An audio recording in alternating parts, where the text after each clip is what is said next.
So, chat, it is time for Nick with the most gangster general of the American Revolution, which, based on the thumbnail, this is the real life individual that inspired at least part of the character Mel Gibson played in The Patriot. I do know that the character Mel Gibson played in The Patriot was an amalgamation of 2 or 3 individuals from the Revolutionary War. This is one of those individuals that he's going to discuss. Yes, this is the new Fat Electrician, and I absolutely knew that I had to watch it when I saw what the context was in the thumbnail. So,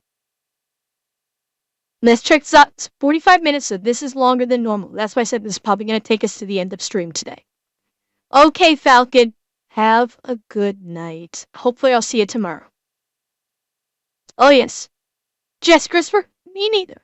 So chat, let's jump into this. It's a long video, so let's just jump into it. It'll load, Drysel. It's because I backed it up a little bit too much. Let's check this out. Benjamin Martin, aka Mel Gibson's character in the movie The Patriot, is very, very loosely based on the culmination of about 5 different American Revolutionary fighters. Like 5, Andrew okay. Pickens, Thomas Sumner, Elijah Clark, Francis Marion, the Swamp Fox, and this man. Okay. Today we're talking about the most gangster general of the American Revolutionary War, the undignified guerrilla, Daniel Morgan. During the American Revolutionary War, General George Washington would take all of the riflemen that none of his other officers wanted, put them into one unit called the Provisional Rifle Corps, and put them under the command of Daniel Morgan, a man whose battle tactics George Washington described as undignified. They quickly adopted the name Morgan's Riflemen and became known for their guerrilla warfare tactics of hiding in trees, picking off high-ranking officers, and disrupting enemy supply lines. According to General Horatio Gates, Morgan's Rifles was the American Army Corps that the British military feared the most. They are the primary reason for the American victories at Saratoga and the Battle of Cowpens, probably the 2 most important battles of the Revolution, responsible for turning the entire tide of the war. And we're going to get into it right after a word from our sponsor. Delete me. 2, huh? Yeah. How do they do it in the movies? They don't. Nobody does that in real life. Yes, they do. No, they don't. We'll talk to Keanu. No, they do. They just can't hit shit. They absolutely do it in real life, but they don't hit anything when they do it. Reeves. That's a movie. Yeah, but he does it in real life. All right, just put him on the couch. Love you. This video is brought to you. Wait, what did that say? All right, just put him on the couch. Love you. Double right off. Okay. Delete me. Super straightforward business. You give them money, they turn around and they make sure the data brokers on the internet are not selling your personal information. Simply put, pretty much any time you go on the internet and you fill out your personal information and you check that little box that says I agree to the terms of service, those terms more than likely mean that they're collecting your personal data. They turn around and they sell that data to data brokers, and then the data brokers sell it to whoever. The good news is these data brokers are legally required to get rid of your information and stop selling it if you ask them to. If only, Jameson. If only. Which data brokers have your info, and then filling out all the paperwork to get them to stop selling it. And that's where Delete Me comes in. Once you're using their service, they go through, they check all the data brokers for your personal information, and if they have it, they go ahead and they fill out all the paperwork to have that information taken down automatically. After that, they continue to keep checking and rechecking all these data brokers in case they somehow acquire your information again and start selling it again and make sure that doesn't happen. So if privacy sounds pretty cool to you, go ahead and check out Delete Me. I'll have a link and a discount code down below. Let's get back to the video. Okay. All right, our story begins in 1736. Ish. We don't really know when he was born. We also don't really know where he was born. We know that he was born in either New Jersey or somewhere in Pennsylvania. We do know, however, that he's a big dude. He is described anywhere from being 6 foot to 6'4" and built like a big shithouse by today's standards, and by 1740 standards, this dude's basically a giant. He doesn't really start popping up in historical records until he's 16 or 17 years old, and that actually happens in the Shenandoah Valley of Fredericks County, Virginia. Now, this is actually a bigger deal than a lot of people might realize, okay? Because at the age of 16 or 17, Morgan got in an argument with his father, ends up leaving home, going out on his own, which is fairly normal, but he went to Virginia, which in the 1730s, 40s, 50s, Virginia is still very much the wild frontier at this point. Now, that sounds a little bit strange to some people, because when you hear the wild frontier, most Knowing people... military history, I'd bet he was born in Pennsylvania. Well, not necessarily, Bobcat. Like, you hear about all of the military stuff in Pennsylvania. People were born from all over. It's just that a lot of these military events seem to congregate in Pennsylvania during this time period. But does that, like, it's not like all military people were born in Pennsylvania like they're coming out of a factory. They could be born literally anywhere within the continental United States. Instinctively think of westward expansion. They're thinking of like cowboys and Indians and pioneers and the Oregon Trail and the Gold Rush. Okay, westward expansion is not going to start till 1803, and that's going to go on for a century after that. This is the mid 1700s. Virginia and everything south of it is still very, very much the wild frontier. So for a 17-year-old to get in a fight with his old man and be like, oh yeah, screw you, Dad, I'm going to go live in the modern day equivalent of the Thunderdome is pretty telling of Morgan's character and quite honestly foreshadowing for the rest of his life story. And just to be clear, when I say that he first starts showing Jesse Christopher, because we're talking about the Revolutionary War, so this guy would not have come outside of the original 13 colonies. Point blank. Going up in the historical record around this point in his life, the historical record that I'm referring to is the general store credit line in Winchester, Virginia, where he pretty much exclusively bought alcohol and playing cards. But wait, there's more! And the Frederick County Courthouse records where he was repeatedly sued for assault, basically for getting in bar fights and beating the shit out of people. Now again, that sounds pretty weird because usually you would get arrested for getting in a bar fight and beating the shit out of somebody, but remember, it's Virginia and it's the wild frontier, okay? They don't really have much law enforcement to speak of. Really, the only reason that there's court records is there's one day a month in colonial Virginia where they have the court day and they basically shut down the entire town. The whole town shows up to watch all of the legal proceedings for the entire month, and then whenever you have an issue with somebody, you just sue them in court. So yeah, it's pretty hard to get arrested. So less of a court and more of a circus. Which, given the time period, yeah, that kind of fits. On Wild Frontier, I mean, you basically got to murder somebody, and even then, it's like, I mean, was he asking for it? What happened? Well, first of all, Your Honor, this motherfucker was going 5 miles an hour below the speed limit in the left lane of the Oregon Trail, which is outrageous because everybody knows the left lane is for crime. Then we finally get into town. I'm late because he won't get his wagon out of my way. He comes up to a red light, and then he just sits there. There's no traffic. He's turning right and doesn't go right on a red. He sits there and he waits till a green, at which point I got out, I beat the shit out of him. I don't know what happened. He fell down, he turned blue, and now here we are. To which the judge is Court finds the defendant not guilty. Definitely not guilty. Absolutely. probably like, yeah, we're definitely better off without that guy. Innocent, free to go. There was no left lane in the Oregon Trail, and there was no stoplights in colonial Virginia in the 1700s. Buh. Yeah, it's a joke. Shut up. Anyways, in addition to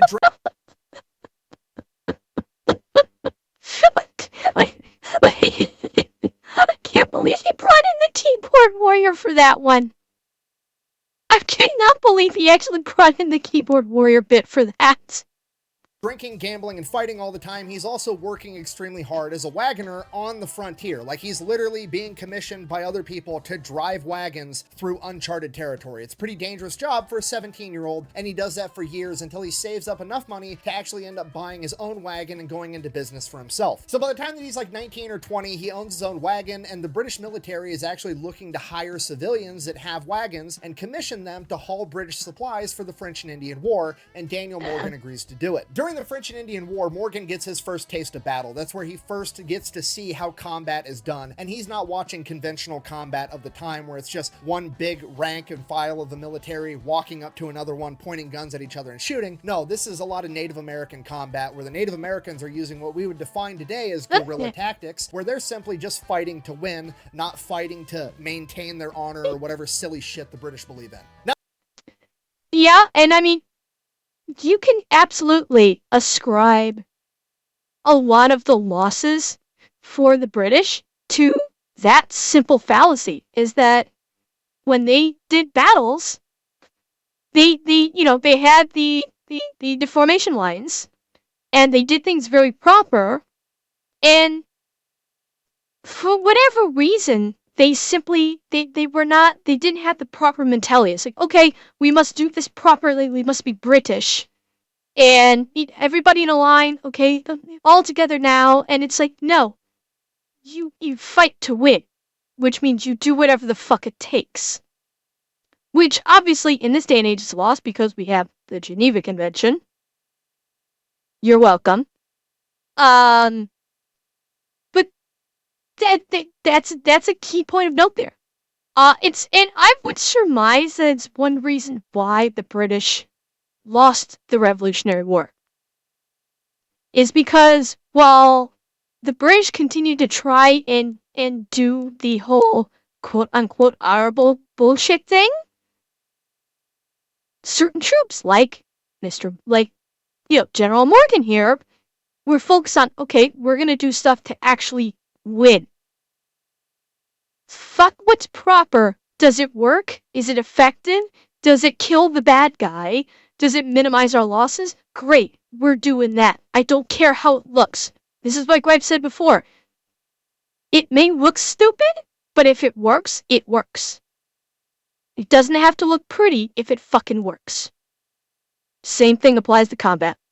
Now, despite the French and the Native Americans actually trying to kill him, the real problem Morgan runs into in the French and Indian War is the British themselves, the people that he's working for, the team that he is on, okay? Because he's technically like a civilian contractor in today's terms, the British military looks down on him. They treat all these guys like absolute dog shit. And one day, one of the British officers is kind of talking down to Daniel Morgan. He's talking smack, at which point Daniel Morgan, being the defiant rebel that he is, immediately talks smack back. And the British officer draws his saber and smacks Morgan across the face with the flat side of the sword, at which point Morgan gets off his wagon and knocks this British officer out. Nice. Oh, yeah! You got knocked the fuck out.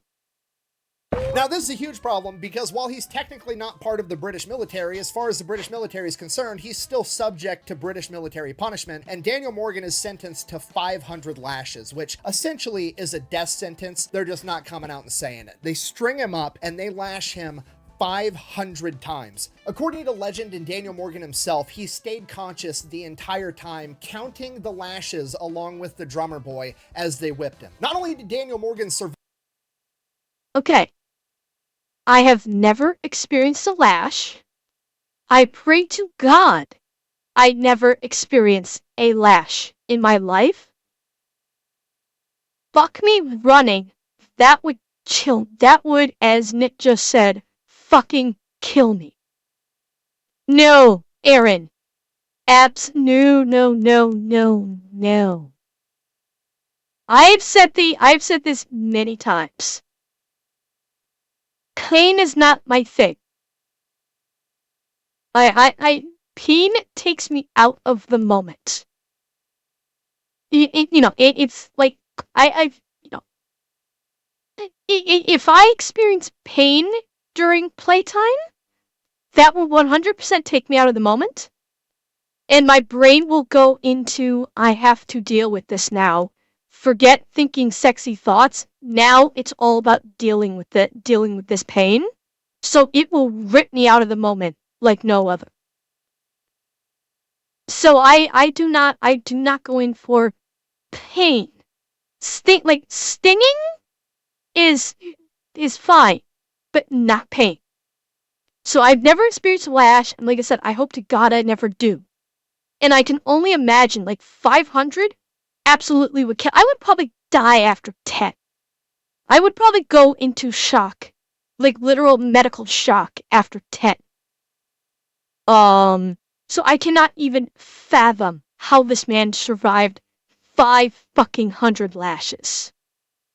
Survived this death sentence, but he actually claimed for the rest of his life that the British only counted to 499 and that they still owed him one. So obviously Daniel Morgan doesn't really care much for the British anymore. Despite that, he does fight on behalf of the British one more time during the French and Indian War. There's this British officer by the name of George Washington who's going around Virginia, gathering up a bunch of rough, tough frontiersmen that are going to be formed into a militia group known as the Virginia Rangers. He's going to have them go and patrol and essentially use them to counter the French and Indians' guerrilla warfare tactics. During this time period, Daniel Morgan gets even more guerrilla warfare experience, and it all comes to a head when the French lay siege to Fort Edwards in what is now West Virginia. So Morgan and his guys get sent up there to help out. That's what they're doing. They're inside the fort, and then one day somebody's got to deliver a message to another part of the military, so Morgan and one other guy are going to ride out and do it. So they leave the fort, they're making their way there, and they get ambushed by some Native Americans fighting on behalf of the French. The ambush is over pretty much as soon as it began. The Native Americans pop up and fire at the two riders. Morgan's other rider is killed immediately when he's struck with a musket ball. Morgan should be dead too, because because he also got hit, but the musket ball hit him directly in the neck and traveled behind his jawbone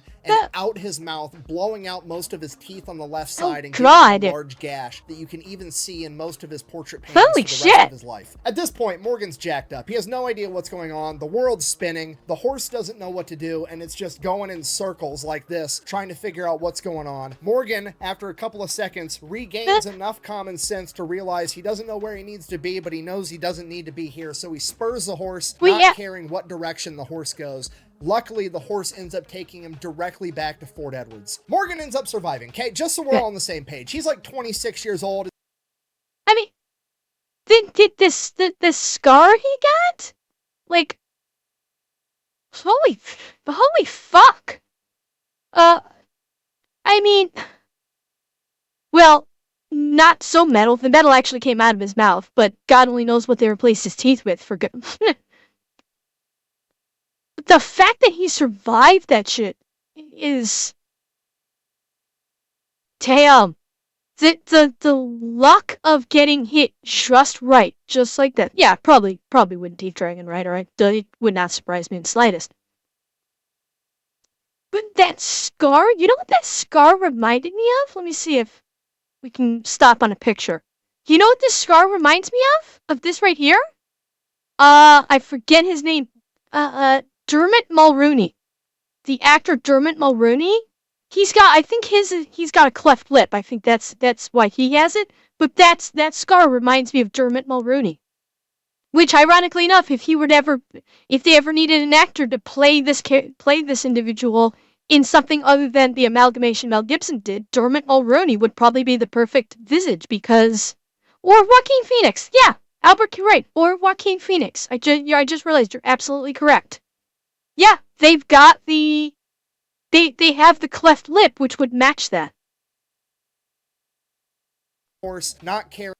Morgan ends up surviving, okay? Just so we're all on the same page. He's like 26 years old. It's the 1750s. Daniel Morgan has essentially been sentenced to death by the British military and just shrugs it off, okay? He then goes back into war. Oh, wait. We missed something. Hang on.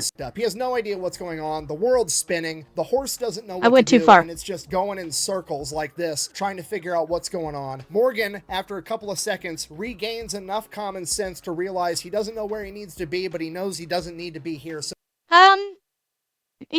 I would suspect if the shot was that clean, where there was an entry and an exit wound, it's entirely possible with the wound that clean, the possibility of infection, granted, I am taking into consideration the time period, might have been lessened because the musket ball actually exited.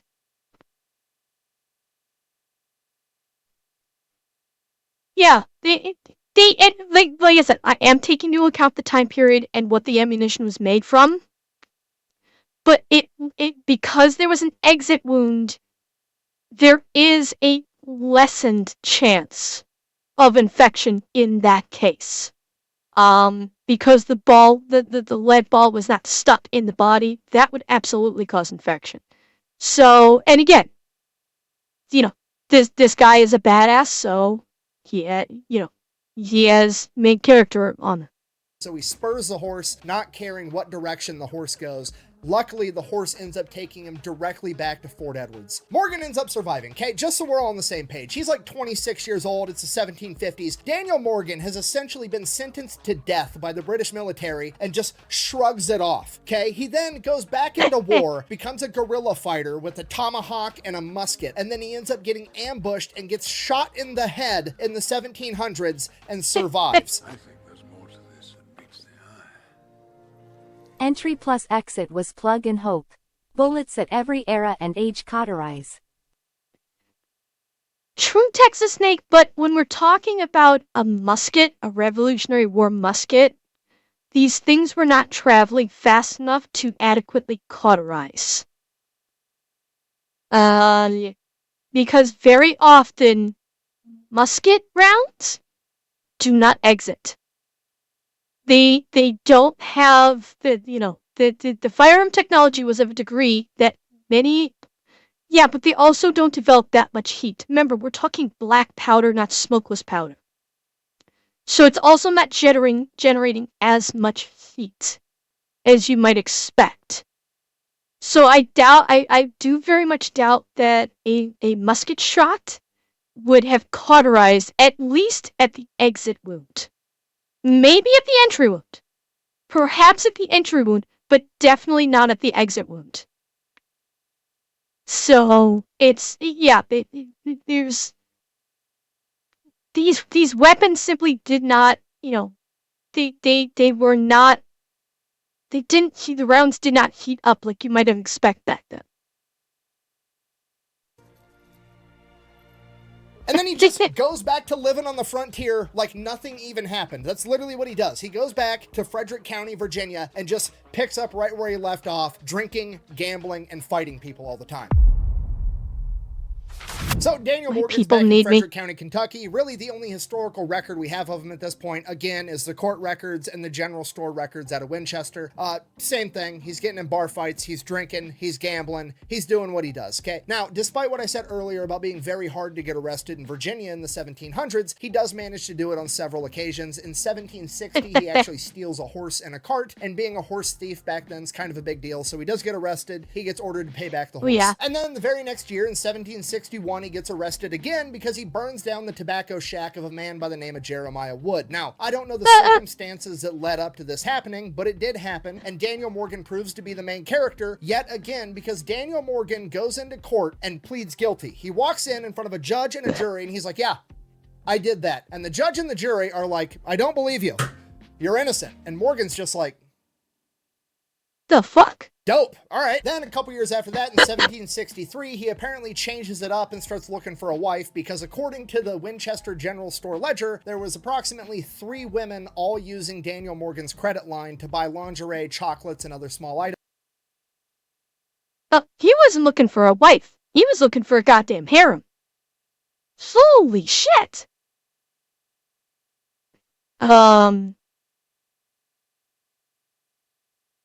Sorry, I'm stuck on trying to picture what lingerie back then would look like. It could not have looked sexy.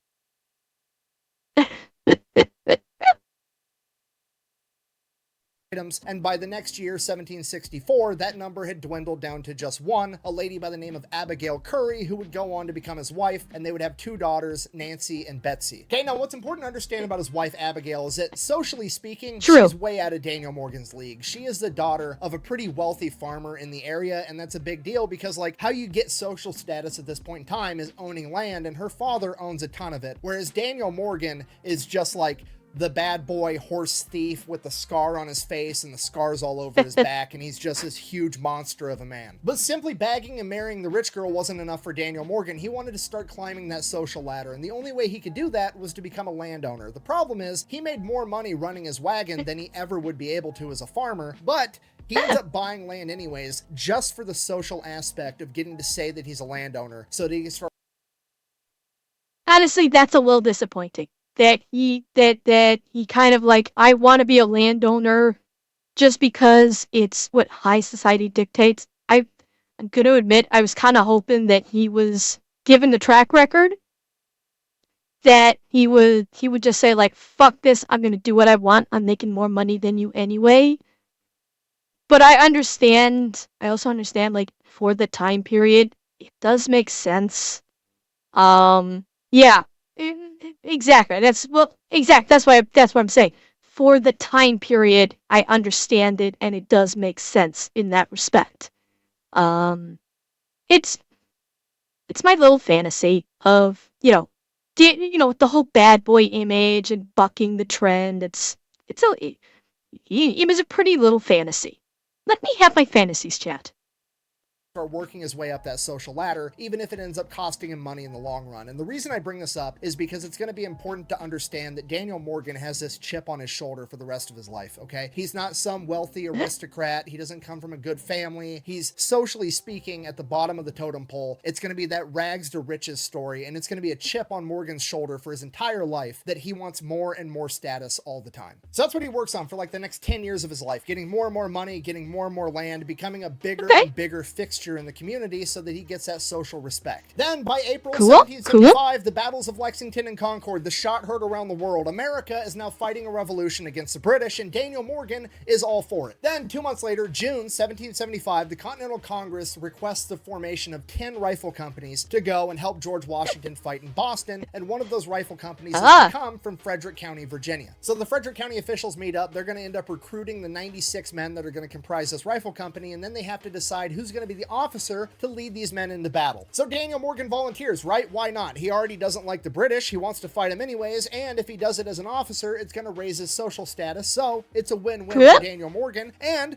the Frederick County officials are like, oh, Daniel Morgan, the 6'2" land-owning giant that's apparently unkillable, wants to lead our men into battle. Yeah, you can have the job. Okay, a little bit of important context. I need you to understand that, honestly, it like, when he just said that, you know what the first thing that just popped into my head? It is, and again, this would be like, okay, if you were going to make an actual movie about this person, instead of the amalgamation. Oh, thank you, Texas. Thank you. You know who I was just thinking would be the perfect person to play the character? Or play this man? He's pretty much done this. Alan Rickman. Like, see, tell me Alan Rickman would not be the perfect casting for this man in an actual biopic of him. Because literally, when he just said, oh, no sadistic. Not Alexander Skarsgård. Alan Rickman. Because... Wait, am I getting his name wrong? No, I'm getting his name wrong. Shit. Hang on. I'm sorry, I'm getting the name wrong. Hang on. Hang on. Alan Richson. I'm sorry, Alan Richson. I'm completely, I don't know why I was saying, I don't know why I was saying Rickman. Alan Richson. Yes. Alan Richman, who played Rachel. Because when he was just saying that, the first thing I thought was like, he just described him. He just fucking described Alan Richson. He's like 6'2", 6'4", and built like a brick shithouse. This would be the guy to play him. Okay, Emmerich, he played Jack Reacher in the Reacher series on Amazon. The guy is fucking huge. The guy is an absolute monster. So he would be he would fit him to a fucking T. Okay, Emmerich. It's like you can just like Google his name and you'll see.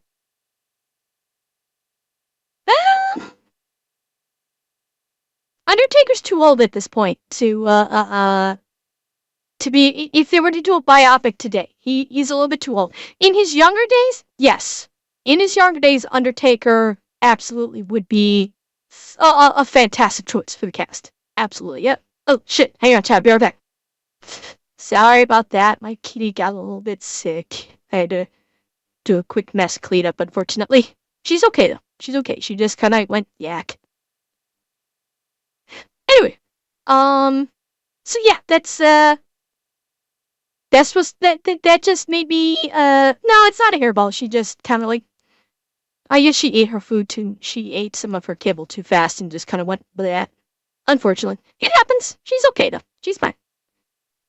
And these guys are basically like militia. Like if you think of Revolutionary War militia, that's what these guys look like. They're running around. They're a bunch of rough, tough Virginia frontiersmen. They've got Kentucky rifles. They don't have muskets. They've got tomahawks because most of them are French and Indian War veterans. They've got knives for scalping the enemies. They're running around in hunting shirts, not army uniforms. However, they're technically not militia because they are authorized and sanctioned by the Continental Congress, and they're allegedly going to be paid by the Continental Congress as well. So while they are functionally militia, they're technically part of the Continental Army. And the reason I bring this up at all is because Daniel Morgan is going to get a lot more notoriety as an officer of the Continental Army as opposed to a militia officer. Because of that, Daniel Morgan doesn't just want to do it. He's going to set a tone right out of the gate. There's 10 rifle companies getting sent up to Boston to help George Washington. He wants to be the first one there. So Daniel Morgan and his rifle company set out, and they travel 23 miles a day on average for 21 days straight, covering 484 miles to Boston, and they are the first ones there by over a week. Okay, if you've never been in the military ruck marched or anything, traveling 23 miles a day for 21 days straight is fucking crazy, okay? That's the equivalent of running a marathon and then some every single day, except you... And bear in mind, they're probably not traveling over flat terrain the entire time. They probably were not traveling all on roads. They were probably going, shall we say, off-road at many times. So 23 miles is fucking, per day, is fucking insane. Like, I've talked with soldiers who, when they were in boot camp, were doing like 20K ruck marches. And I was told just how grueling a 20K ruck march can be. Now, throw this back to the Revolutionary War era, where, like you guys said, they don't exactly have the best footwear that is designed for hiking.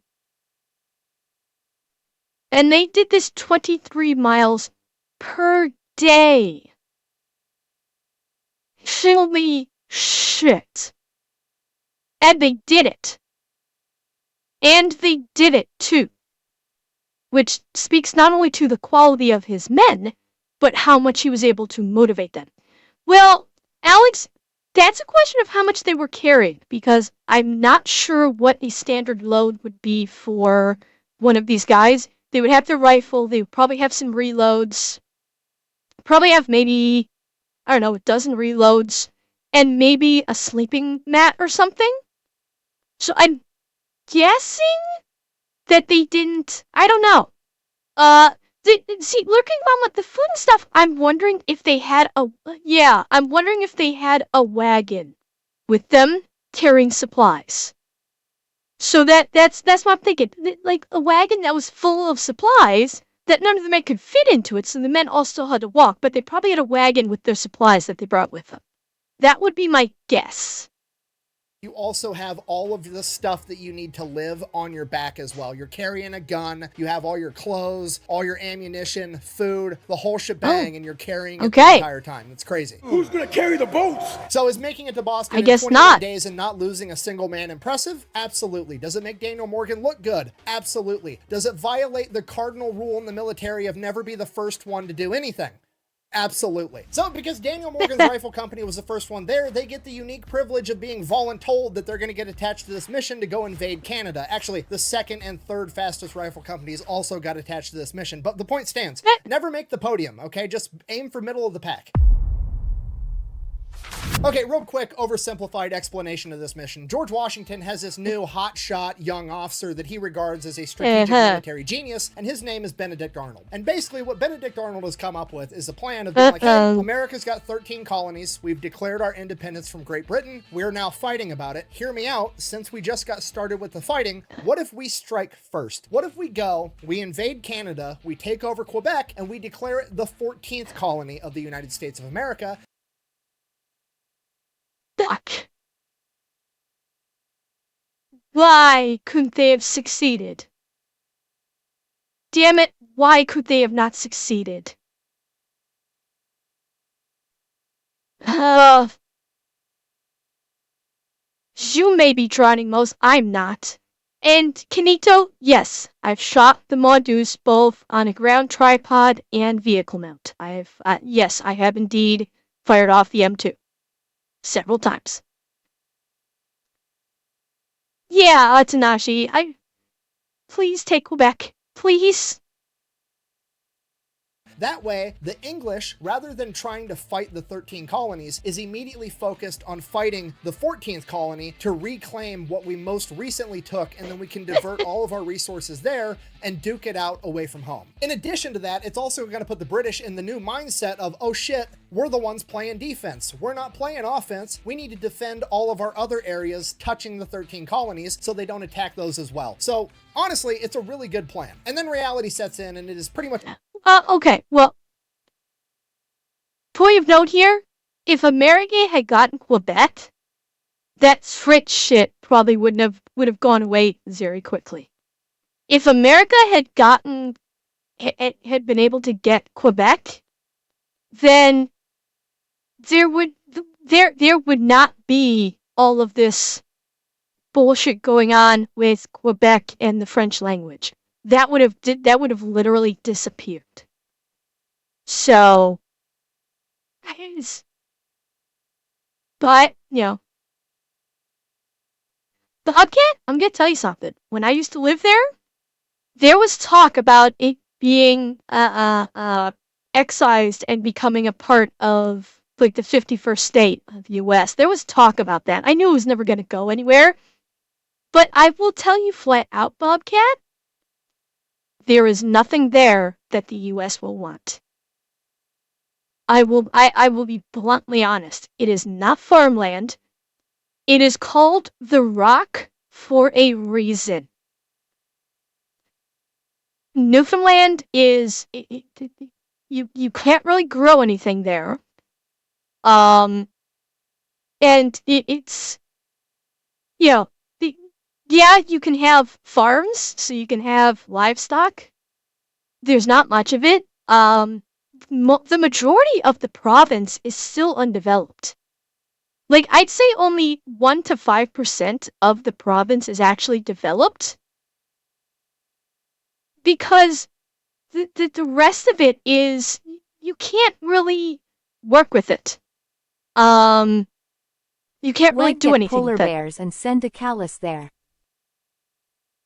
Well, that's Labrador. That's not Newfoundland. That's Labrador. The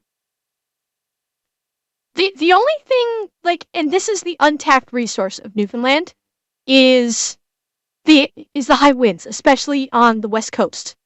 On the west coast and the southwest coast, there are it is some of the windiest country you'll ever be in on the planet, and they're not utilizing it for wind farms, which they could make very good use of.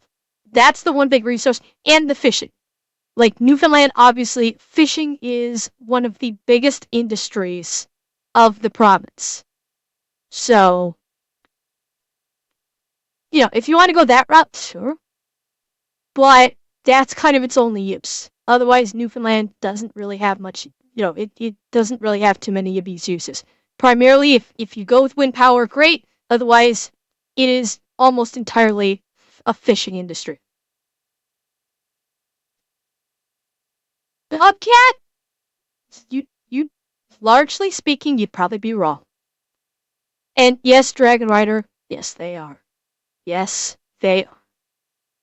A shit show like the entire time. They set off with about 1,100 men. There's 3 Virginia rifle companies and then a bunch of other Continental Army companies together. And the Not Virginia that I know rifle of, Tonito. kind of are like, hey, we were more or less commissioned by Congress. We were raised to be here. We're separate from this chain of command under this Benedict Arnold guy. We don't really want to associate with him. We only want to take our orders from Daniel Morgan. Thank you, Taurus. Morgan, always being starving for social status, is like, I mean, hey, the boys want to take orders from me, not you, to which Benedict Arnold, just trying to keep everybody together, is like, fuck, okay, fine, I don't care, just take your 3 rifle companies, you spearhead, you can be our scouts, that's what you're good at anyways. But that's the least of their worries, because the entire journey into Canada is pretty much an unmitigated disaster. Almost the entire force ends up getting dysentery from drinking unpurified water. They end up losing most of their food and medical supplies crossing rivers, and by the time they make it there, they're literally starving. I'm not like they were low on food and they were rationing and they were really hungry. Like, no, there's multiple accounts of men boiling shoe leather and eating it, starving. By the time they reached Jesus. Quebec, the army that had left of 1,100 people had dwindled down to 600 between illness, death, and dudes just straight up leaving and going home because this sucks. So the army's essentially cut in half already before the battle's even started, and the half that remains is pretty beat up, starving. Benedict Arnold realizes he's not going to be able to take the city of Quebec under these conditions. Okay, Bobcat, I will say, a big chunk of Canada has basically the same weather as the northern states of the U.S. A large chunk of Canada has the same kind of weather as Minnesota and New York. So, not so crazy. Now, when you get further north, like the Yukon and Labrador, now you're talking about, okay, people that live in Alaska would enjoy it. But for a good chunk of Canada, it's not dissimilar from the northern United States. That's it. Yeah, well, I was kind of lumping none of it in with the northern with the northern territories and Yukon, lurking llama. I was kind of lumping them in with it. Oh yeah, I mean Alaska is north of most Canadian provinces. It is, but like for like Ontario, Alberta, Quebec, New Brunswick, Nova Scotia, even Newfoundland, the weather, the temperatures are, and maybe more snow. You do get some more snow, but weather-wise, it's not all dissimilar from, say, Montana, Minnesota, Michigan, New York. It's not so dissimilar, honestly. So, people like to talk about how cold Canada is. If you've lived in the northern United States, you know what it's like to live in Canada, essentially. You do. I will say that we get, there are more blizzards in Newfoundland because of that high wind, but no, Kaibo, because the polar bears do not fall that far south. The most they did is they've come as far south as the very northern tip of Newfoundland, when during the wintertime the bay froze over, but they tend not to come that far south. Conditions, so he just sets up camp, writes some letters, tries to get some resupply, and tries to get more backup. Luckily enough, resupply does end up making it, and he ends up getting all of his men fed, and then shortly after that, Major General Montgomery shows up with even more men on December 1st, 1775. So now, they got more men, they got their guys fed, they go up to Quebec, and they're like, hey, here's the deal, how about you surrender? To which the Canadians are like, nah. At that point, they cut off supply lines into the city, trying to starve it out, while they're also setting up a battle plan of how they're going to invade this city and attack. Now, at this point in time, Quebec is a walled city. They have barricades, so they're going to have to end up climbing or breaking through these barricades to get into the city and take it over. The battle strategy that they come up with is that Benedict Arnold's men are going to attack one barricade, and Major General Montgomery's men are going to attack another barricade, and they're going to meet in the middle and then take the remainder of the city. Okay, now fast forward the night of December 30th, 1775. It is the first snow of the year, and that is when the Americans decide to attack. Focusing in on Daniel Morgan and Benedict Arnold's men, the barricade that they are attacking, they have a bunch of ladders, and they're going to scale over the top of it. So they go rushing in. Daniel Morgan and Benedict Arnold, both kind of known for being out in front of their guys. Benedict Arnold immediately takes a musket ball directly to the leg, drops him out of the fight completely. Now Daniel Morgan is running the show all by himself. So Daniel Morgan and his men go. They end up getting a ladder on top of this barricade. Daniel Morgan's the first guy up the ladder. Right as he reaches the top, the British fire muskets, and the blast burns his face from the heat and knocks him off the ladder, falls down to the bottom flat on his back, immediately gets back up, and he is now the second man up the ladder after himself. And this time he goes, jumps over the barricade, falls the other direction, lands on top of a cannon on the ground floor, and messes up his back. He immediately pulls himself underneath the cannon as the British are trying to stab him with bayonets to give himself a few more seconds to recapture his composure and get some more Americans over the wall to start fighting. More men come rushing in, they start fighting. fighting. There's only 30 Jesus! British soldiers manning this barricade. They end up surrendering just a few minutes later. From there, all the Americans come rushing in. They're fighting in the city, house by house, building by building. They're literally doing CQB with Kentucky rifles and muskets. It's crazy. Damn! Things are going good for Daniel Morgan and his guys. They're taking everything over. Finally, they Okay. make it to the rendezvous point where they're supposed to meet up with Major General Montgomery, and he's not there yet. But all the other officers on the mission, primarily the ones that were working under Benedict Arnold, are like, actually, I think that we should stay here and follow orders and, do what we were told because, I don't think we have enough guys to be able to secure all the prisoners that we've taken. Yeah, and Daniel Morgan's gonna be going, yeah, I don't fucking think so.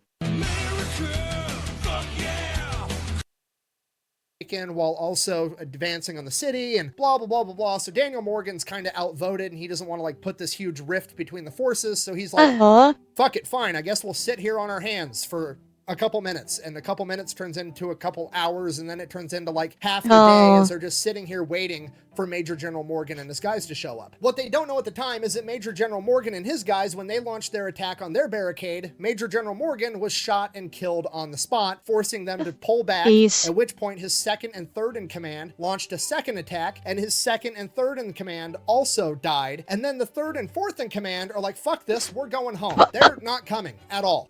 No, no, no, no.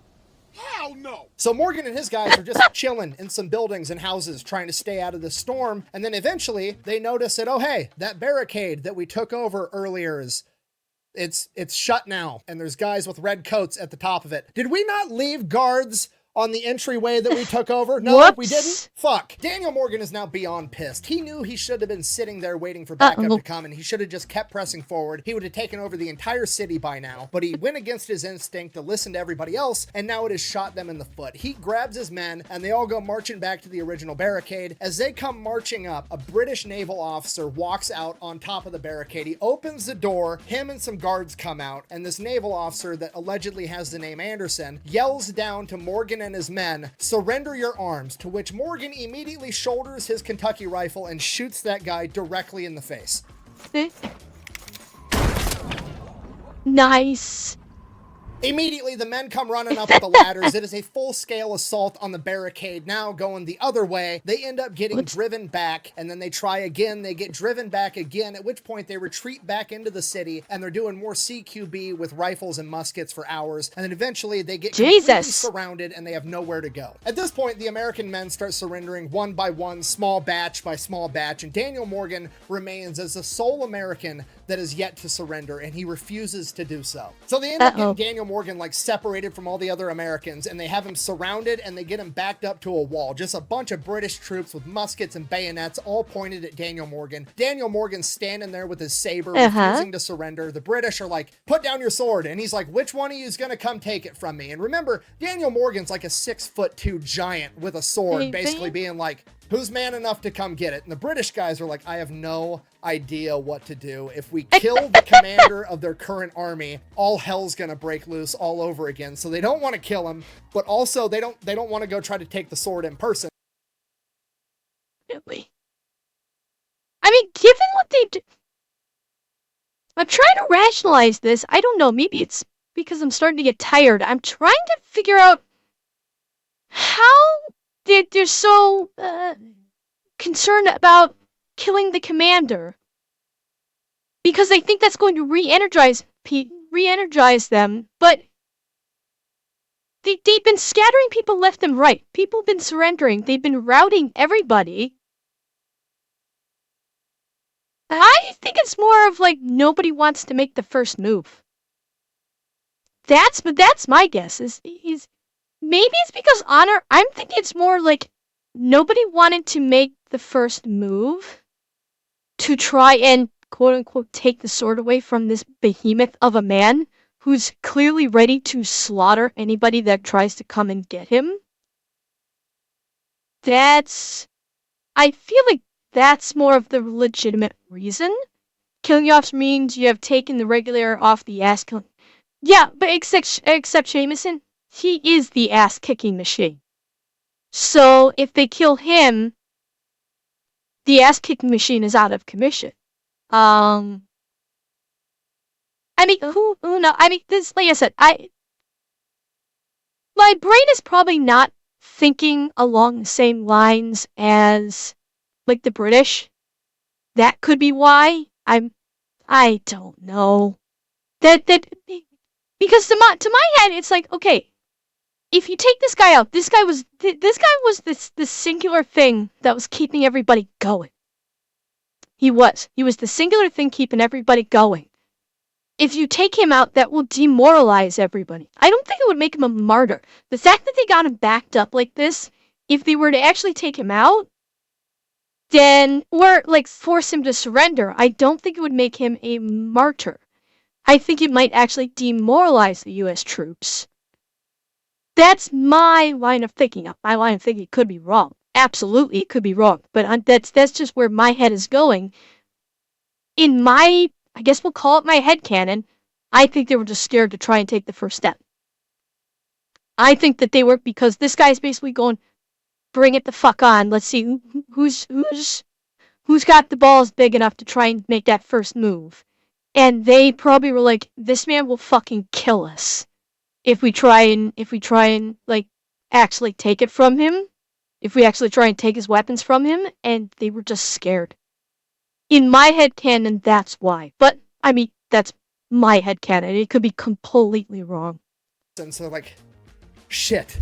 And luckily, as fate would have it, I don't know if it's divine intervention, I don't know if it's just the main character plotline, I don't know if the British sent a guy to go grab him, but one way or another, a Catholic priest ends up showing up and witnessing this scene, at which point Daniel Morgan, upon seeing this priest, walks up to him with a sword and gives his sword to the priest and says, I'll give it to you, but I'm not giving it to any of these scoundrels. And they take Daniel Morgan and the rest of his men into custody. Okay, and just so we're all clear, historically speaking, this is a complete and utter disaster. This is the Continental Army's.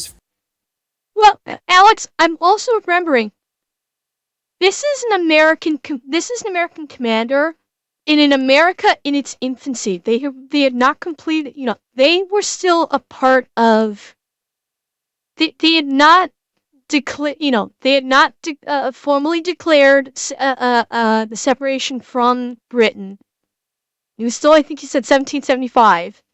So, it's. We were not yet into the fuck yeah America stage yet. This is Revolutionary War. This is when America was finding its footing for the America fuck yeah stage. They had not yet achieved it. They were still trying to get it. America's articles of war, they followed more out of fear than honor, except for the officer. Yeah, fair enough. Exactly. They're exactly, Kenry. America did not yet have the identity that we know of it today. So this was still a nation in its infancy. That wasn't there yet. First major defeat, 30 Americans have just been killed and another 431 have been taken prisoner. From here, Daniel Morgan spends almost an entire year as a prisoner of war, and it's important to understand at this point in time that a lot of the British military officers and the United States Continental Army officers all know each other, because almost all of the United States Continental Army officers used to be British officers, so like, they're acquainted. A lot of them have met, they're well aware of who Daniel Morgan is, they know about Benedict Arnold, General George Washington, they all know each other. So, they go up to Daniel Morgan and they're like, hey, hear me out. We'll give you a pardon, so you're innocent, and then we'll make you a colonel in the British military if you trade sides and come work with us because you're awesome. At this point, Daniel Morgan, remembering the 499 scars on his back, is like, nah, I'm good. Don't insult me again. And he just sits out the entire year as a POW until he gets traded back to the American forces in January of 1777. So Daniel Morgan gets traded back and he, is waiting around for orders, trying to figure out what's going on. Apparently George Washington had petitioned Congress to end up making Daniel Morgan a colonel, which is incredible news to him because he thought he was going to get like kicked out or thrown in jail or reprimanded because he surrendered. This was America's first surrender and it was technically his fault under his command. He was not expecting good news when he got released back to the Americans, but he ended up getting made a colonel. Well, yeah, this was, the British were going to regret this trade. The British were going to have a... It was at this moment that he knew. He fucked up. Kinda moment. For sure. And, chat, I'll be right back. I gotta pee. I'll be right back. Sorry about that, guys. I've got like 2 beverages on my desk right now. One's a mug of coffee, and the other one's like a 500 milliliter bottle of water, and I've been drinking both this whole time. So sorry about that. Um. So yeah, let's see just how badly this trade is going to work out for them.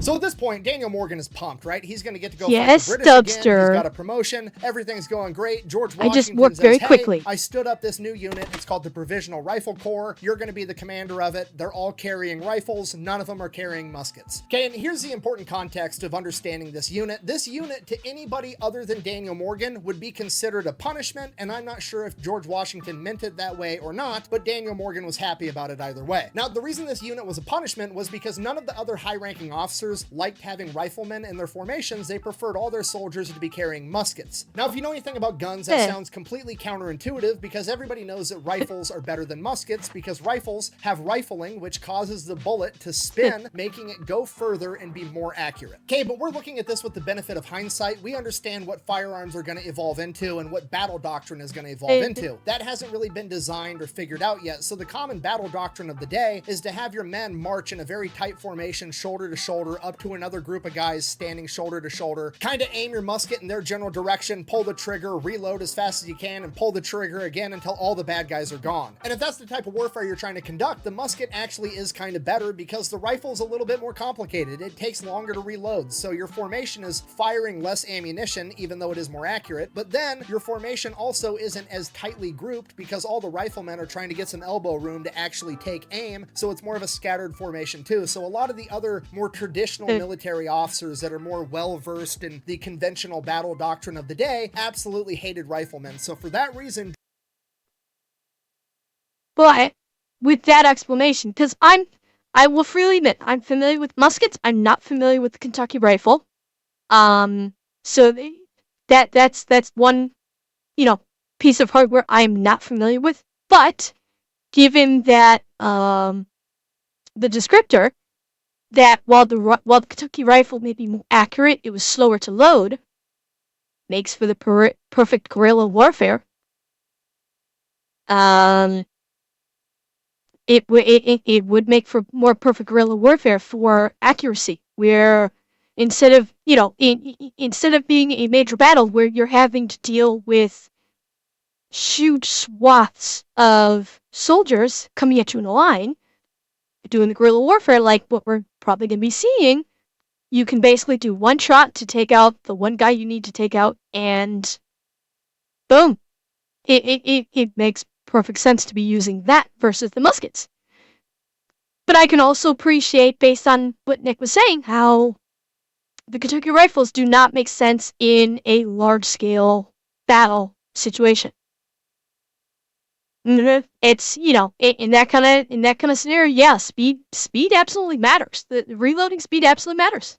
George Washington took almost all of them that he had, stuck them in one unit, and then gave them to Daniel Morgan. Upon assuming command of the Provisional Rifle Corps, Daniel Morgan also gets orders directly from George Washington himself, and in those orders it says, and I quote, "The approach of the enemy in that quarter has made a further reinforcement necessary, and I know of no other corps so likely to check their progress in proportion to its number than that under your command. I have great dependence upon you." Okay, I'm going to say that again, but slower. Check their progress in proportion to your number, okay? That's George Washington fancy officer speak for, hey, Daniel Morgan, that undignified guerrilla warfare stuff that you do, go do more of it. Okay, if you're not picking up what I'm putting down, I'm trying to tell you that George Washington himself has just pulled the pin on the fuckery grenade that is Daniel Morgan and the Provisional Rifle Corps and thrown it at the British with no orders other than go win.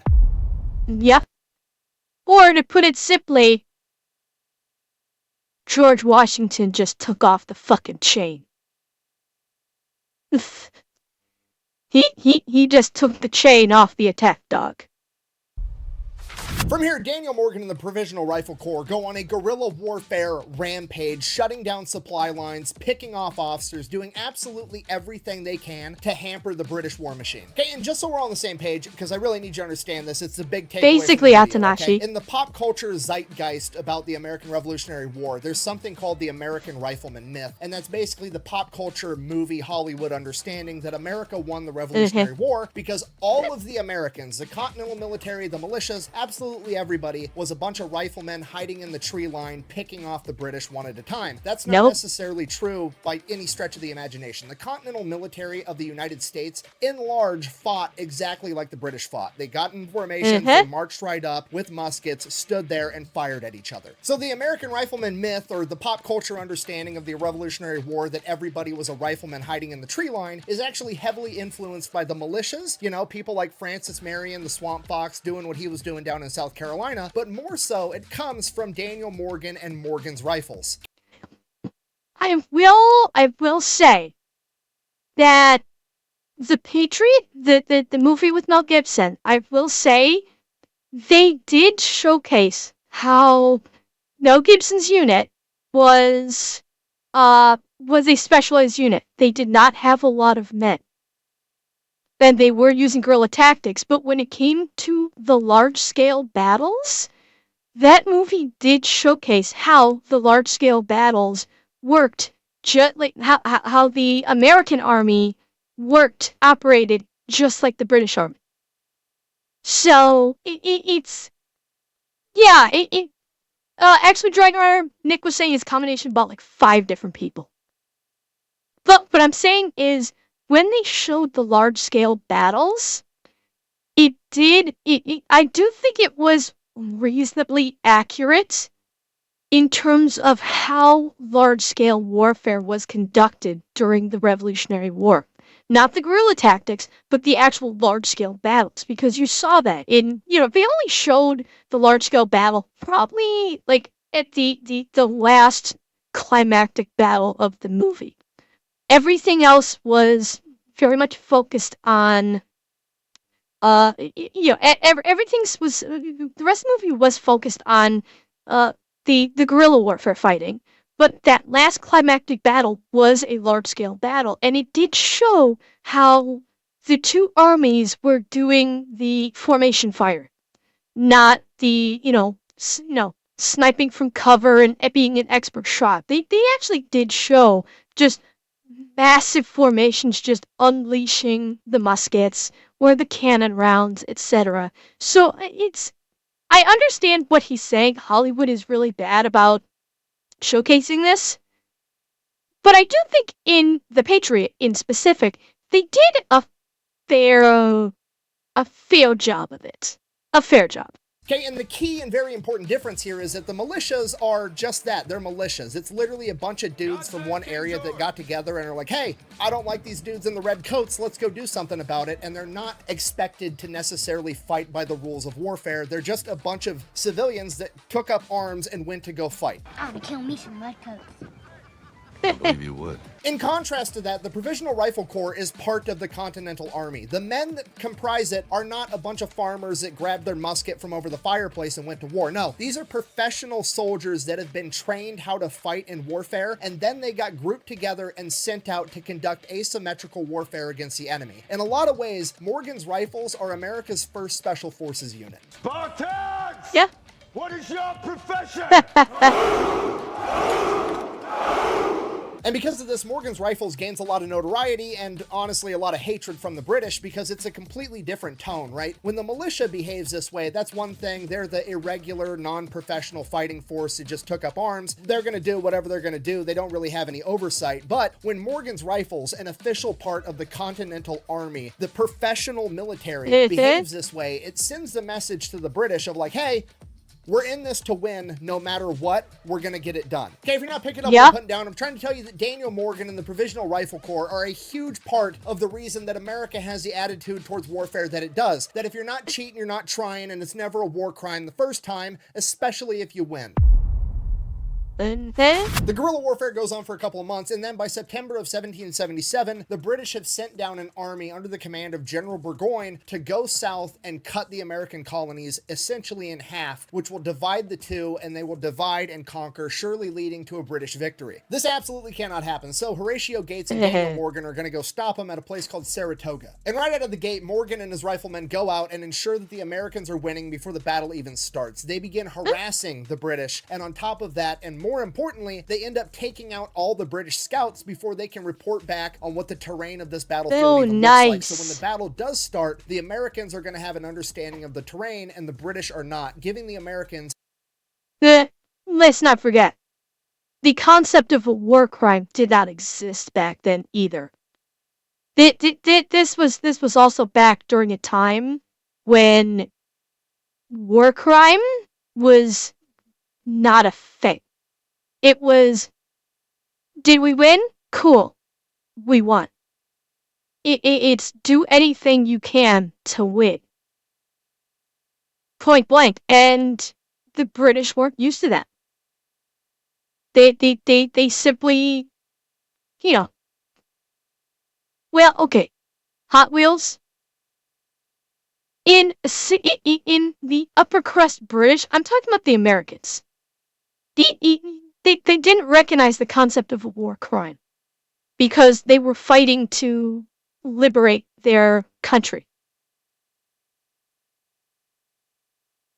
A huge advantage. Because of this, when the battle does finally kick off at a place called Freeman's Farm, the most forward British unit, being led by General Simon Fraser, directly tries to attack Morgan's riflemen. And it is, on paper, a British victory. Essentially what ends up happening is Morgan's riflemen manage to pick off almost all of the officers in his entire unit and like 75% of the artillerymen, and then they just run back into the woods and retreat. But the British did end up taking the land that Morgan's men were defending, so they won the battle. Then, like a week later, the next major engagement, Daniel Morgan sees General Simon Fraser riding into battle on his horse, orders one of his men to scale a tree and take out this general. He does, the shot lands, General Simon Fraser is killed. This is a humongous hit to the British military. According to myth, this shot was taken by the legendary American rifleman Timothy Murphy. However, a lot of historians have come out and said that they have no evidence to even believe that he was on this battlefield at all, let alone being the man that took the shot that killed General Fraser. However, we do know for sure that it was one of Daniel Morgan's men. While Morgan and his men are picking people off from the woodline, General Horatio Gates and Benedict Arnold take control of the conventional forces, lead them into battle, and start taking the fight to the British. And they actually...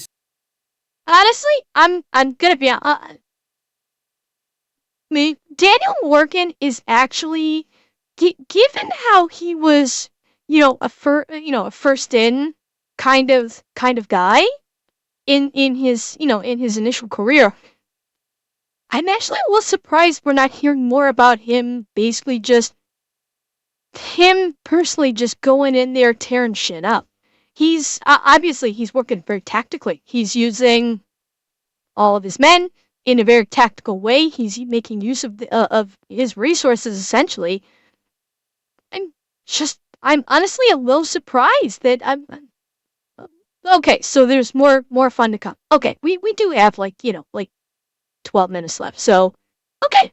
Start winning, and then at some point Morgan's men get eyes on General Burgoyne and they start trying to pick him off as well. So General Burgoyne is standing there watching his superior British military falter as he's taking gunfire directly. Morgan's men end up hitting his horse. They get a round that goes through his jacket, barely missing him, and then another round hits his hat, somehow missing him as well. At this point, General Burgoyne is like, fuck this, we gotta fall back. So the British fall back, they consolidate their position, they're trying to figure out what to do. General Burgoyne comes to the conclusion he's just gonna have to retreat from this battlefield. So he sends out scouts to start figuring out where the fuck all the Americans are, because remember, Morgan and his men were taking out all the scouts, so they don't know the battlefield, they don't know where the Americans are, they're trying to find a route to get out of this fight. And at the same time, Morgan and his riflemen sneak around the backside of the British, and they're able to pick off all of these scouts looking for an escape route, meaning that Burgoyne interprets this as he is completely surrounded and he is forced to surrender. Okay, this is arguably the most important victory in American history, because America winning at Saratoga is the first time that the Americans beat an actual British army in its entirety on the battlefield and forced them to surrender. This is the reason that the French felt compelled to back the United States as a whole and go against the British in the first place. And I do believe that they did showcase this in the Patriot movie. I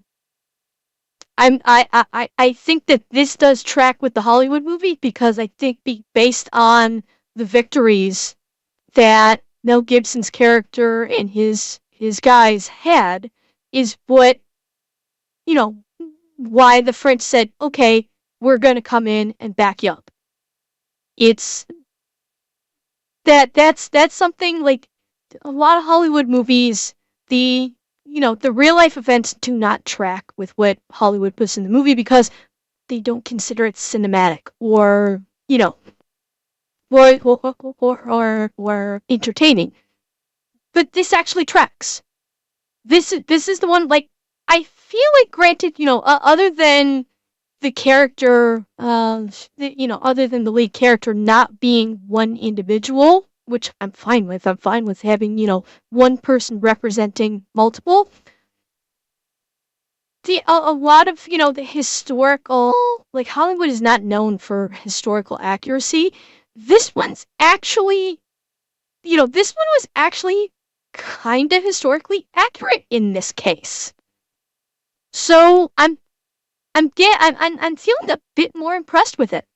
Agreeing to send reinforcements. If it wasn't for Saratoga, the French would have never have helped, and America would have never become its own country. And while not all of the credit for this victory goes to Daniel Morgan and his riflemen, a disproportionate amount of it does. And this is why the commemorative painting of the Battle of Saratoga, the surrender of General Burgoyne, shows General Burgoyne surrendering to General Horatio Gates, with Daniel Morgan pretty much up front and center, being a giant compared to everybody else, dressed in all white. Don't you know you're not supposed to wear white after Labor Day?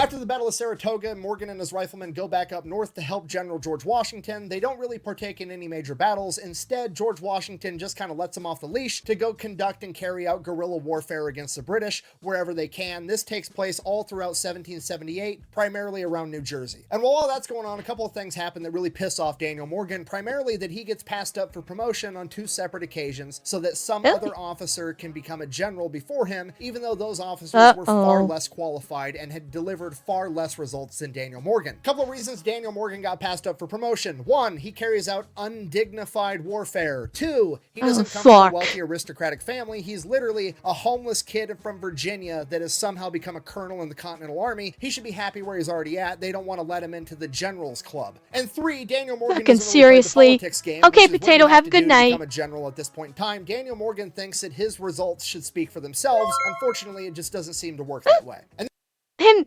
frozen member, frozen ember, excuse me. Are you my long lost sister? Thank you for the follow. And this is all very important to Daniel Morgan because remember, he's always got that chip on his shoulder about wanting more and more status. He's that poor kid from West Virginia that wanted to be one of the elite. So when he keeps Johnny, I'm very aware. For people that are less qualified than him, it absolutely infuriates him to the point that he ends up quitting and resigning his post in the United States Continental Army. So that's what he does. He literally says, fuck you guys, I quit, and goes back home to Frederick County, Virginia to run his farm. And while he's there running his farm, they are begging him to come back on multiple occasions. Everybody's asking him. George Washington, Horatio Gates, they all want Daniel Morgan to come back. And the situation becomes so dire that General Horatio Gates actually rides out to basically beg Daniel Morgan to take his job back in person, right? Because if anybody knows how good Daniel Morgan actually is, it's General Horatio Gates, right? Because Horatio Gates at this point in time is praised as the genius of Saratoga that led the American Continental Army into battle and turned the tide of the entire war against the British. But he knows reality, the truth. Horatio Gates knows that Daniel Morgan is the motherfucker that's actually responsible for that. I was gonna say him in the fight. To this, Daniel Morgan is like, yeah, I'll come back, sure, absolutely, but I'm only gonna do it if you make me a general. To which Horatio Gates is like, Congress has to approve that. I don't know if I can get it done. I'll try for you, but I can't promise. And Daniel Morgan probably is going to go, I don't give a fuck. Do it, or I'm staying the fuck home. As he should. You know, the reasons why he got passed up for promotion were bullshit. Absolute bullshit. I would not disparage him for a moment for this.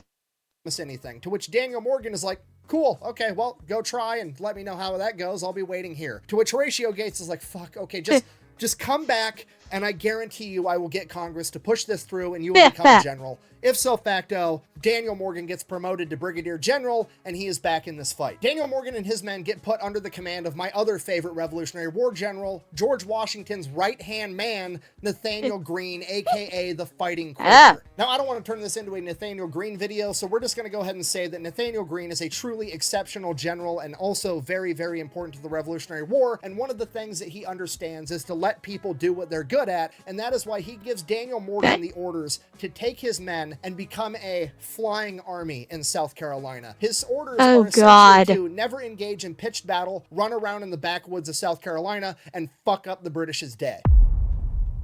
Nice. And that's exactly what Daniel Morgan does. He gets to it immediately. It doesn't take long before the British figure out, fuck, that Daniel Morgan guy's back and he's ruining everything. So the British, realizing they have to do something to stop Daniel Morgan and his men, send in one of their best guys with his unit, Bannister Tarleton. This guy, in many ways, is the British equivalent of Daniel Morgan. He does not like pitched battle. He prefers guerrilla warfare tactics. The only real difference here is that Daniel Morgan is the poor kid that developed tactics and earned his way up the ladder, whereas Bannister Tarleton came from this wealthy aristocratic family and daddy bought him his commission as an officer. So he doesn't really have the same amount of experience and ability, and he makes up for it by being overtly aggressive and extremely brutal. Just so we're on the same page, this is literally the guy that Malfoy's dad from the movie The Patriot is portraying in that movie. Prior to being sent to engage Daniel Morgan, Tarleton was engaging Francis Marion, aka the Swamp Fox, the other guy that inspired Mel Gibson's character in The Patriot. While engaging Francis Marion and Daniel Morgan in South Carolina, he was known to be unnecessarily harsh to civilians by confiscating livestock, forcing people to board his soldiers in their homes. In addition to that, he is also accused of slaughtering a bunch of Continental troops after they surrendered at what is known as a Beaufort Massacre. Now, that's the American perspective, but the British perspective was that Tarleton was an extremely effective officer, and the unit that he had under his command was referred to as the Legion. They were highly mobile, and they were regarded as one of the best units in the British military, especially in the South under the command of General Cornwallis. I mean, this is it. This is a headliner, right? This is shaping up to be the coolest battle of the American Revolution. In the red, white, and blue corner, we've got America's flying army under the command of Daniel Morgan, a literal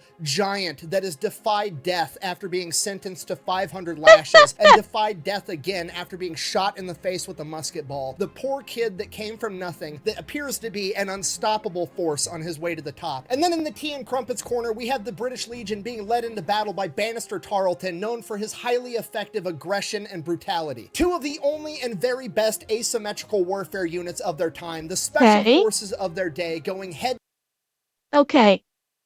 This is getting built up way too fucking much right now. Whenever Nick does a massive build-up like this, it always ends in the snap of a finger. He has a pattern. When he builds shit up like this, it suddenly goes, and it just ends. So, how's it gonna happen this time? Head-to-head in South Carolina. And it all comes to a head January 17, 1781 at the Battle of Cowpens. After playing cat and mouse with Tarleton for months, Daniel Morgan has decided he's going to throw his adversary a curveball. He is going to try to engage him in pitched battle, something neither of them are known for. For this battle, Daniel Morgan picks a location known as the Cowpens because it's like the inside of a cow's pen. It is a muddy, swampy, nasty fucking mess. And the reason this land is such a muddy, swampy mess is because it's situated right in between two rivers, a location that Daniel Morgan picked for the very specific reason of going against Tarleton. You see, about half of Daniel Morgan's force is comprised of militia. Militia is not good at pitched battle. They're known for firing one volley and then all running off and fleeing. They're not good at it. They're not reliable. They're not trained soldiers. And Daniel Morgan knows that, so by situating them in between two rivers, it's going to make retreating impossible, and it's going to force the militia to stand and fight. And Daniel Morgan knows that Tarleton is going to know exactly what Daniel Morgan is doing. So the way that Tarleton is going to receive this is going to be, Daniel Morgan honestly thinks in his arrogance that he can situate his militia between two rivers, forcing them to not retreat, and they're going to be able to stand up against me and the British Legion? Absolutely not. He is baiting Tarleton into fighting him head on. And Tarleton Tarleton is obviously going to take the bait. So the night before the battle, Daniel Morgan decides he needs to let everybody in on this strategy that he's got cooked up, and he's got to hype up the men. He's got to get them ready and excited for battle. So Daniel Morgan, the at this point legendary military general known for his undignified guerrilla warfare tactics, is walking around the camp hyping up his men, shirtless, carrying a sword, showing off all the scars on his back, telling his men, we're fucking up the British tomorrow. Bear in mind, this dude is 6'2". He's essentially a giant among men, and he's walking around with all the scars proving that he's defied death multiple times, telling his guys we're gonna win. And I will make sure that this never happens to anyone else again. Okay, the men are pumped. They're being led into battle by Daniel Morgan. Andrew Pickens, a legendary militiaman, is leading the militia, and we've got George Washington's cousin here on horseback. There's no way we're gonna lose. We've got way too many main characters. So the day of the battle, they're pumped. They're ready to go. They get into the formation exactly how Daniel Morgan told them to, and as Tarleton's forces come up, Tarleton realizes that Daniel Morgan, either in an incredible display of stupidity or arrogance, has stuck his militia in the center of his formation. Unless I'm dreaming, I believe I see militia forming at their center. No traditionally trained military officer would ever even remotely consider putting their militia in the center, because if they flee, the entire formation is going to collapse within itself, and that's it. Game over. That's why you put the militia out on the side, on one of the flanks, and then if one of your flanks disintegrates, I mean, it sucks, but it's not the end of the world. It's the difference between getting shot in the arm and getting shot directly in the chest. So Daniel Morgan has effectively done the exact opposite of what anybody would recommend he should do by having the militia in the center and the Continental forces on the flanks. Yeah, art of war. Fight the enemy where they aren't. After all these years, it finally just clicked. But that's not what it means.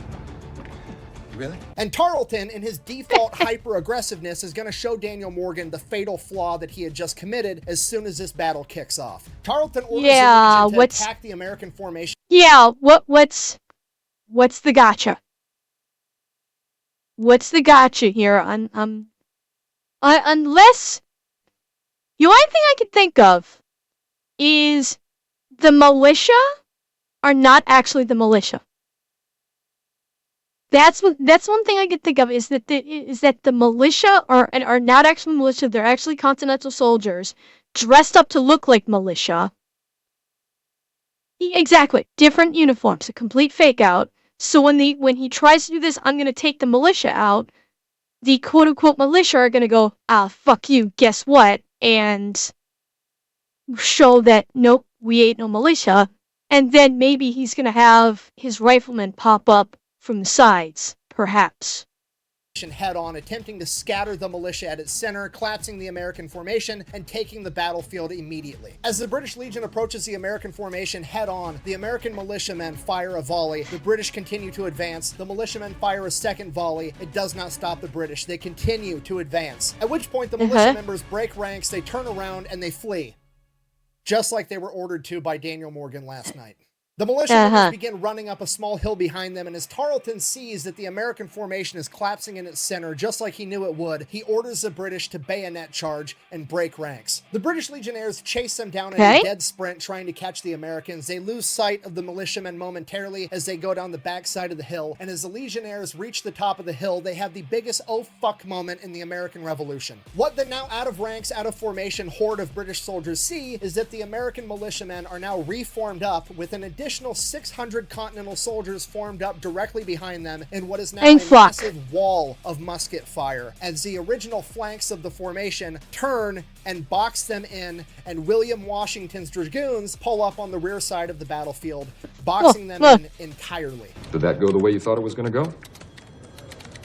Nope. The Americans open fire with one humongous volley before launching a counter bayonet charge and crushing the British Legion in a matter of minutes. Over 86% of the entire military force has been killed or captured. If the Battle of Saratoga wasn't the most pivotal moment in the Revolutionary War, the Battle of Cowpens was. Daniel Morgan has effectively just hit the British Empire with the rope-a-dope. Bannister Tarleton did end up getting away, but with his legion effectively obliterated, the British military was essentially crippled and would never recover. After the Battle of Cowpens, General Nathaniel Greene would confront General Cornwallis, utilizing the exact same tactic that General Morgan had created, and it was effective yet again, forcing Cornwallis to fall back to Yorktown, where he would remain until the French showed up and... Yeah, Taurus. Well, basically, you're talking about, the French reinforcements. right? Because I do recall that the French reinforcements is what made that kind of tactic possible, because it was able to short up their numbers to be able to pull this off. If they did not have the French joining in joining the Americans for this fight against the British, they would not have had the numbers to make this possible, which again was thanks to Daniel Morgan. Oh, father of the NCO Corps? Okay. Then what? Where do I? Because I fucking know that name, and I can't think of where. Damn it. I don't know. Damn, it's who was the French commander? Does anybody remember who the French commander was? Like I'm completely blanking on the name. I cannot remember. Lafayette. Thank you, Texas. Yeah, so it was Lafayette.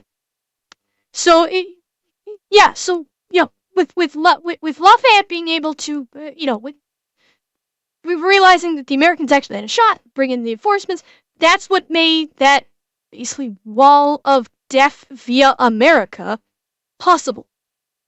Because of those reinforcements. That's what I was trying to say, and I completely fucked it up. I know you're all shocked by this. Chesapeake Bay, laying siege to Yorktown, effectively ending the American Revolutionary War, with America the victor. America, fuck yeah! Daniel Morgan would return back home, his body effectively worn out. He would be riddled with chronic illness and chronic pain for the remainder of his life. To commemorate his victory at Cowpens and the pivotal role that he played in the American Revolution, in 1790, the United States Congress gifted Daniel Morgan a one-of-a-kind gold medal depicting his victory at Cowpens with the inscription, "Victory, the Defender of Liberty," on the back. This is worth noting, they obviously didn't have the Medal of Honor back then. I'm assuming that having Congress strike you a one-of-a-kind medal made out of gold is on par with the Medal of Honor, but I'm not really sure. Then in 1794, Daniel Morgan would be brought back into service very briefly to lead troops to stop the Whiskey Rebellion. And then again in 1794, he would make one last contribution to the historical record, aka the Frederick County Court Files, when he was in trouble for breaking a man's jaw in a bar fight when he was 15 years old. He would then get to go back home, live out the rest of his life with his wife Abigail before passing away in 1802. And that is the story of America's most gangster general from the Revolutionary War, the undignified guerrilla, Daniel Morgan. Thank you for watching. Best way to support the channel is to go buy some merch over at thefatelectrician.com. Quack bang, out. Undignified guerrilla is 1,000% going on a shirt.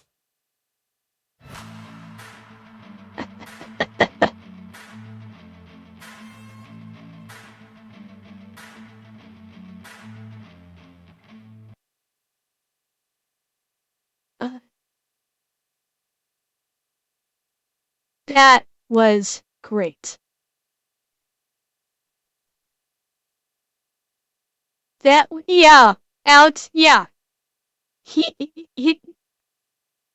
His history begins and ends with a bar fight.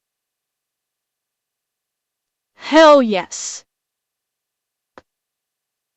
That was amazing. That was absolutely amazing. And, I mean, it's much longer than what we normally do, but holy crap. I am so glad we watched that.